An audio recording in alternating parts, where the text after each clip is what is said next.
আমার বিনা দোষে সাজা লাগাই দিয়েছে যাবজ্জীবন।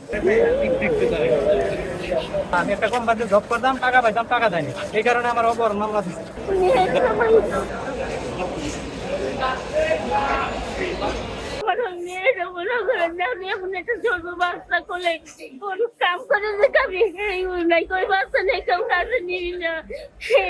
আমি বলে 3 বার জায়গায় আমি যে মেয়ে খাওয়াবো এমন সামর্থ্য আমার নাই।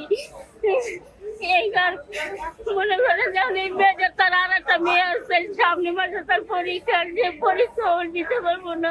এর আগে মনে করেন যে মেয়েটাকে ইয়ে করতো, চাকরি করতো, সেই জায়গা থেকে মনে করেন যে টাকা পয়সা লেনদেন নিয়ে তারা অপহরণ মামলা দিয়েছিল আরো 14 বছর আগে। যে মনে করেন 7 তারিখে যাবি, হাজিরা তারিখে আইছিল, ওই জায়গার তারিখ আটকায় ফেলাইছে। আর বাদেও পরে আপোষনামা দিয়ে গেছিল, তারপরে আটকাই ফেলাইছে।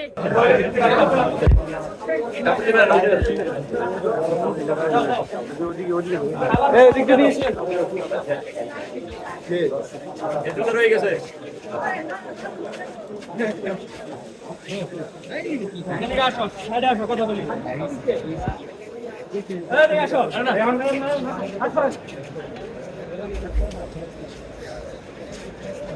কি হয়েছে? ভাই আমি নিলেও করা তার বাবা মা মানে একটু পয়সা আলা আমার মেয়ে বিয়ে করতে যে তার সাথে কোনো যোগাযোগ নাই না, মানে গরিবের মেয়ে বিয়ে করতে, এই জন্য আমার সাথে কোনো যোগাযোগ রাখে না।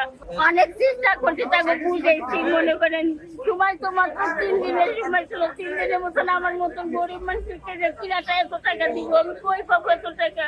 ছেলে আমার মেয়ের পছন্দ করে বিয়ে করছিল, 1 লাখ বিয়ে করছিল।